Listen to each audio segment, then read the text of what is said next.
Vielen herzlichen Dank. Ich freue mich wirklich sehr, dass ich mein Buch heute hier vorstellen kann und habe auch eine PowerPoint-Präsentation mitgebracht, die Sie jetzt eigentlich alle sehen dürften. Mein Buch, ich gehe noch in den Präsentationsmodus, bevor ich anfange. Mein Buch behandelt den Universalismus der Menschenrechte. Es ist erschienen im UTB-Verlag und es beinhaltet gleichermaßen es stellt gleichermaßen ein Lehrbuch dar, wie auch eine eigenständige Theorieentwicklung, nämlich mit meinem Theorem oder meiner Theorie eines vermittelten Universalismus. Ich werde darauf zu sprechen kommen, was ich damit meine, und möchte im Folgenden in 4 Schritten vorgehen. Ich gebe zunächst einen ganz kurzen Überblick über das Buch selbst, werde mich dann der Frage widmen, welche Funktion Moral im Menschenrecht zukommt und ob sie überhaupt einen Sinn macht. Werde diese Frage beantworten, indem ich 2 Formen der Kritik vorstelle, die die Grundlage bilden im 4. Schritt für mein Modell eines moralisch vermittelten Universalismus. Zum Buch selber. In dem Buch habe ich 4 sehr zentrale Kritiklinien diskutiert, die am Universalismus der Menschenrechte seit Mitte der 40er Jahre bis heute immer wieder in verschiedenen Formen geäußert werden. Worum es mir allerdings dabei ging, ist nicht die Kritik einerseits und das Festhalten am Universalismus der Menschenrechte andererseits dichotom gegenüberzustellen, sondern es geht mir darum, den Universalismus weiterzuentwickeln, und zwar anhand der Stärken der Gegenargumente. Worum es mir also geht, ist, ich schaue mir die Kritiklinien auf ihre Stärken hin an, um diese zu bewahren, um aber gleichermaßen ihre Lücken, ihre Problemstellen, ihre Grenzen, wie ich finde, zu kritisieren und zurückweisen zu können. Auf dieser Grundlage entwickle ich ein Modell, das ich als vermittelten Universalismus bezeichne. Und bevor ich darauf zu sprechen komme, möchte ich kurz die 4 Kritiklinien vorstellen, die ich in dem Buch diskutiere. Diese Kritiklinien lassen sich recht griffig anhand von 4 Vorwürfen fassen. Der erste Vorwurf lautet, Menschenrechte sind westlich. Das ist ein sehr zentraler, immer wieder neu wiederholter Vorwurf, den man grob unter die postkoloniale Kritik an einem westlichen Universalismus fassen kann. Der zweite Vorwurf lautet, es gibt überhaupt gar keinen Universalismus. Das ist die kulturrelativistische Kritik an einem abstrakten Universalismusverständnis. In einem dritten Vorwurf wird gesagt, dass Menschenrechte Kulturen oder Gruppen zerstören, und das zielt auf eine kollektivrechtliche Kritik an einem individualistischen Universalismus ab. Und schließlich die 4. Kritiklinie, die feministische Kritik, unterscheidet sich von den ersten 3, was Sie auch in der Farbgebung hier erkennen können, insofern, als dass sie den Partikularismus der Menschenrechte kritisiert und nicht deren Universalismus, nämlich die Kritik, dass Menschenrechte in ihrer ursprünglichsten Form vor allem an den Bedürfnissen von Männern orientiert waren. Auf der Grundlage meiner Diskussion dieser 4 Kritiken entwickle ich das Modell des vermittelten Universalismus, das ganz konkret aus 9 Elementen besteht. Dazu gehört, dass der vermittelte Universalismus plural ist, dass er machtsensibel ist, er ist partikular, kulturrelativistisch und gesellschaftlich vermittelt, er ist kulturreflexiv, ist auf mehreren Ebenen angesiedelt, privat und öffentlich vermittelt, normativ und offen und moralisch vermittelt. Sie sehen schon, das ist ein relativ umfangreiches Programm, und ich werde im Folgenden nicht den Anspruch unternehmen, all diese Elemente vorzustellen. Stattdessen konzentriere ich mich auf eines der Elemente, nämlich die moralische Vermittlung des Universalismus. Das hat den Vorteil, dass es mir auch die Möglichkeit bietet, diese Figur der Vermittlung, die ja meinem Modell und auch mehreren der Elemente ganz zentral zugrunde liegt, näher zu bringen und zu erläutern. Bevor ich also auf die moralische Vermittlung des Universalismus eingehe, sollte zunächst ganz kurz wenigstens die Frage gestreift werden, welche Funktion, welchen Sinn überhaupt Moral im Menschenrecht, im Menschenrechtsregime hat. Eine Behauptung, die durchaus von einigen auch aus juristischer Perspektive wahrscheinlich in Zweifel gezogen werden kann. Dazu nur ganz kurz ich stelle die moralische Dimension des Menschenrechts neben eine juristische und eine politische Dimension. Es geht mir also nicht darum, eine juristische oder politische Dimension zu negieren, sondern ihnen eine moralische Dimension zur Seite zu stellen. Warum? Moral, erstmal abstrakt formuliert, beinhaltet die Möglichkeit, auf etwas zu verweisen, das besser ist als das Gegebene. Konkreter in Bezug auf Menschenrechte bedeutet das, dass auch neue, andere Formen des Leidens in den menschenrechtlichen Blick gerückt werden können, selbst dann, wenn sie juristisch eventuell noch nicht als Menschenrechte gefasst sind. Das ist ein Kritikmodus, der in den vergangenen Jahren, Jahrzehnten immer wieder auch zu einer Erweiterung, zu einer Pluralisierung der Menschenrechte geführt hat. Insgesamt erlaubt es Moral also, eine Kritik an Menschenrechtsverletzungen oder an Leiden als Menschenrechtsverletzungen zu framen und aber auch Kritik an Menschenrechten selbst zu üben. Und das rückt auch bereits zwei sehr zentrale Herausforderungen oder Schwierigkeiten in den Blick, wenn wir auf Moral im Menschenrecht verweisen wollen. Die erste besteht darin, dass der Bezug auf Moral von sehr diametralen, ja auch von gegensätzlichen Perspektiven in Anspruch genommen werden kann. Also das Beispiel der kollektivrechtlichen Kritik am Individualrecht. Hier verweisen beide Kritiklinien ganz zentral auf einen Moralbegriff. Moral des Individuums, Moral der Gruppe. Eine zweite Herausforderung besteht darin, dass Moral sich eben nicht nur im anderen, in etwas, was anders ist als das Gegebene, verorten lässt, sondern auch bereits im Gegebenen enthalten ist. Das sind zwei Herausforderungen, die dazu führen, zum einen sehr vorsichtig darin zu sein, Moral zu setzen oder deutlicher formuliert, nicht Moral zu setzen als homogenen, als statischen, als unveränderlichen Standpunkt. Andererseits bedeutet es allerdings auch nicht, auf Moral zu verzichten, weil so meine Argumentation, die ich noch ausführen werde, dieser Verzicht eine Art Taschenspielerei wäre. Wir können keine Kritik üben ohne einen moralischen, ohne einen normativen Bezugspunkt. Um also weder Moral zu setzen, noch auf sie zu verzichten, schlage ich das Modell einer vermittelten Moral vor. Und dafür greife ich auf zwei Kritikformen zurück, die ich jetzt in meinem nächsten Schritt vorstelle. Es geht um zwei Formen der Kritik, die recht schön in ihrer Einseitigkeit jeweils den Verzicht auf Moral oder die Setzung von Moral vergegenständlichen oder demonstrieren. Diese beiden Formen der Kritik heißen bei Hegel Zusehen und Zutat. Adorno nennt sie die immanente und die transzendente Kritik. Bei beiden, bei Hegel und bei Adorno, ist das verbindende und das wichtige Element, bei Adorno noch deutlicher als bei Hegel, dass beide Kritikformen miteinander vermittelt sind. Also das Konzept der Vermittlung ist hier zentral und ich werde darauf zurückkommen. Ich werde jetzt im Folgenden zunächst jeweils die beiden Formen der Kritik vorstellen und dann mein Vermittlungsverständnis daran anschließend erläutern. Zunächst also, was bedeutet immanente Kritik? Das ist ein Begriff, der den einigen von Ihnen wahrscheinlich relativ geläufig ist. Immanente Kritik bedeutet erstmal ganz basal, dass die Verhältnisse, der Gegenstand, den ich kritisieren möchte, an seinem Begriff gemessen wird. Also etwas wird an sich selbst gemessen. Das ist das, was Hegel als Zusehen bezeichnet. Ich sehe als Beobachterin zu und wende keine äußerlichen, keine anderen Maßstäbe der Kritik an, sondern ein kontextgebundener Maßstab für Kritik steht hier im Mittelpunkt. Diese immanente Kritik stößt allerdings an zwei Grenzen. Die erste Grenze besteht darin, dass, wenn ich mich stets nur am Gegebenen, nur und ausschließlich am Gegebenen orientiere, es durchaus sein kann, dass es mir verunmöglicht, auf etwas Besseres als das Gegebene zu verweisen. Das ist ein Punkt, den kann man durchaus kontrovers diskutieren. Deswegen möchte ich vor allem den zweiten Kritikpunkt, die zweite Grenze deutlicher betonen.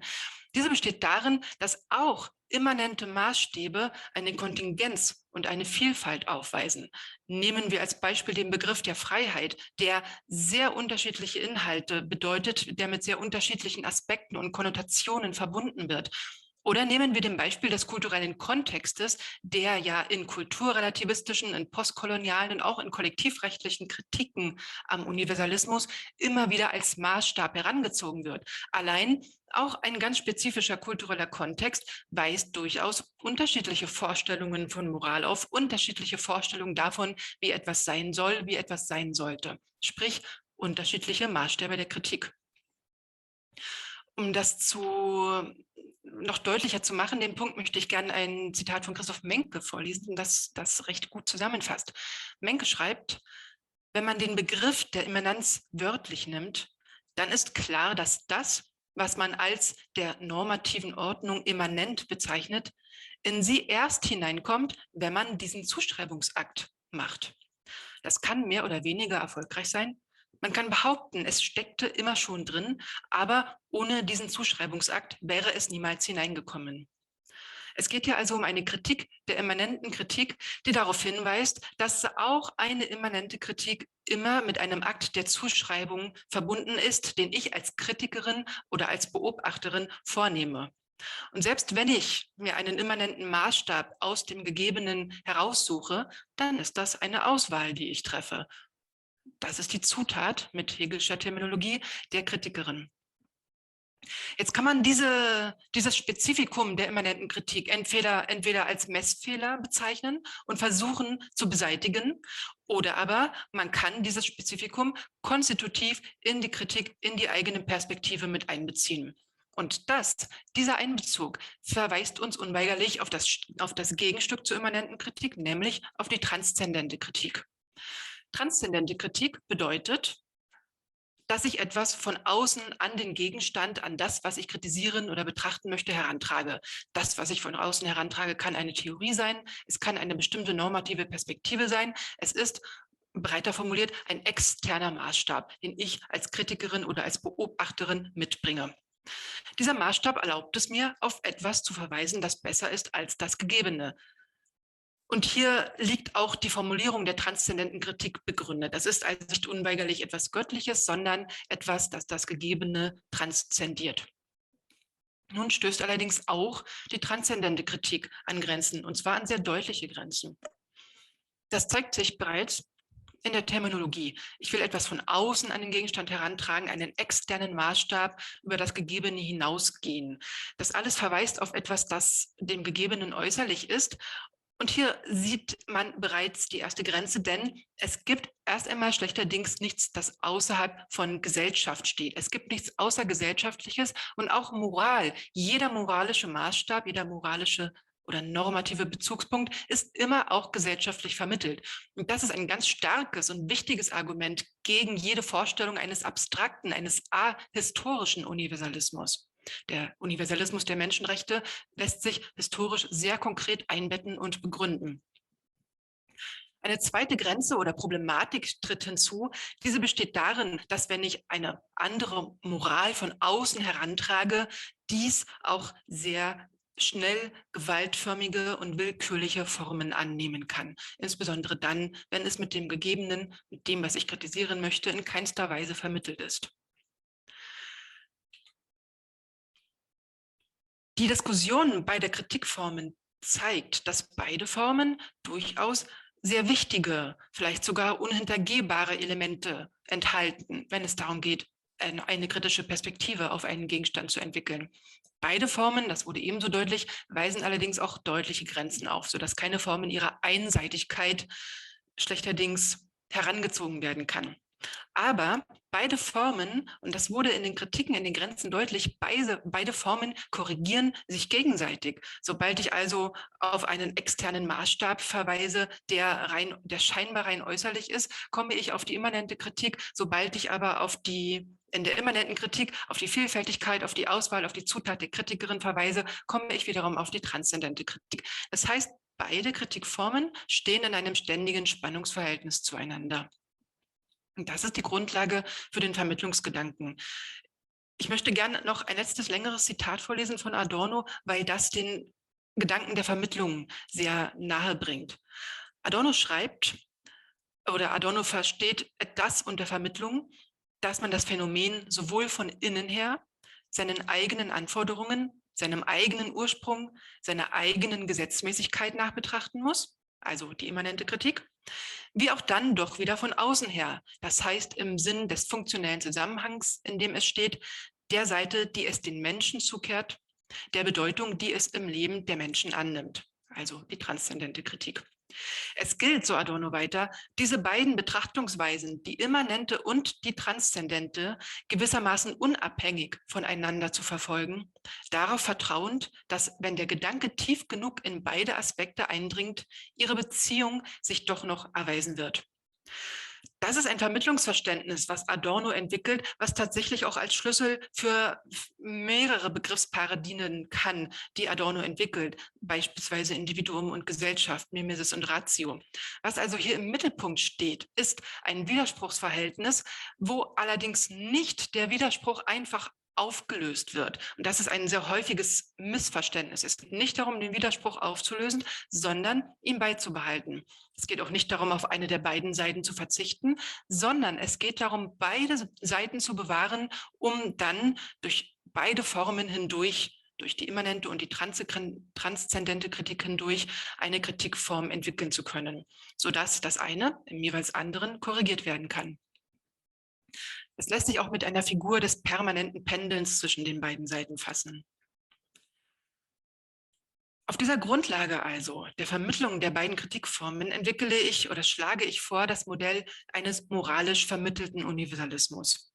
Und dieses Modell durchzieht tatsächlich auch alle 4 Kritikstränge, die ich diskutiere. In allen 4 Kritiken am Universalismus lässt sich verdeutlichen, dass jeweils beide Seiten, also die Kritik am Universalismus und das Festhalten am Universalismus, dass beide Seiten höchst normativ sind. Sowohl die kulturrelativistische Kritik, dass es keinen Universalismus gebe, als auch die menschenrechtliche Behauptung, es gibt einen, verweisen auf normative Bezugspunkte und beide Seiten sind plural und dynamisch. Also in beiden Seiten lassen sich die Argumente in ihrer Beweglichkeit, in ihrer Dynamik nachzeichnen. Was bedeutet das ganz konkret für einen moralisch vermittelten Universalismus? Das bedeutet zum einen, dass der moralisch vermittelte Universalismus in der Lage ist, in der Lage sein muss, gegebene Perspektiven wahrzunehmen und ernst zu nehmen. Beispielsweise die vielbeschworenen lokalen Kontexte. Das wäre das Zusehen. Allerdings ist das nicht notwendig, dabei stehen zu bleiben und diese Perspektive einseitig zu hypostasieren. Wenn ich einen lokalen Kontext habe oder wenn ich eine kulturelle Gruppe habe, in der die Ansicht herrscht, dass weibliche Genitalverstümmelung eine gute, eine wichtige, eine sinnvolle Praxis ist, dann kann ich als Zutat, als vermittelt mit anderen Perspektiven, auf diese Annahme reflektieren. Ich kann auf ihre Gründe und ihre Implikationen reflektieren. Ich kann ihre Effekte untersuchen, die sie beispielsweise auf die Gesundheit von Mädchen und Frauen hat. Und ich kann beispielsweise ihre Funktionen untersuchen, die sie in einer patriarchal strukturierten Gesellschaft mutmaßlich einnimmt. Das heißt, ich kann beide Perspektiven wahrnehmen, in Verbindung zueinander setzen, um auf dieser Grundlage ein normativ an der Stärkung von Menschenrechten orientiertes Kritikmodell zu entwickeln. 2 weitere Elemente möchte ich noch ganz kurz benennen, die zentral sind für diese Figur eines moralisch oder eines allgemein vermittelten Universalismus. Und zwar geht es um die Möglichkeit, normative Annahmen in ihrer Verortung reflektieren zu können. Das bezieht sich sowohl auf interne, auf gegebene, auf immanente Perspektiven, als auch auf externe Perspektiven, auch auf die eigene Perspektive. Und das ist eine Figur, die ich mit dem Schlagwort der doppelt offenen Normativität bezeichne. Das heißt, Normativität ja, aber erstens eine transparente Normativität. Also es geht darum, eigene normative Vorannahmen offenzulegen, nicht einfach nur zu setzen, sondern darauf reflektieren zu können, dass und welche normativen Vorannahmen ich mit hineinbringe in eine Diskussion, in eine Kritik. Die zweite Bedeutung von offen bedeutet auch die Unabgeschlossenheit der eigenen normativen Annahmen anzuerkennen, also sie offen zu halten für Kritiken, möglicherweise für Veränderungen, für Argumentationen, die meine normativen Annahmen entweder stärken oder schwächen können, allgemein für eine Deliberation.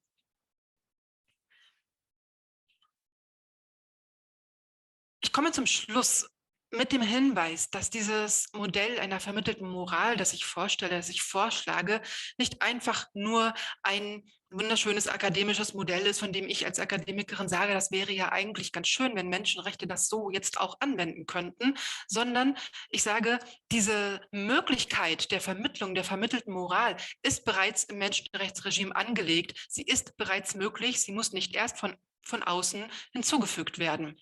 Und das lässt sich ganz deutlich zeigen, etwa an den indigenen, an den feministischen, teilweise auch an den postkolonialen Kritiken am Menschenrecht, die es erlaubt haben, Menschenrechte zu pluralisieren, auszuweiten, weitere Formen des Leidens, weitere Menschenrechtsverletzungen in den Blick zu nehmen, die vor 30 Jahren, vor 50 Jahren so eventuell noch nicht im menschenrechtlichen Fokus gestanden haben.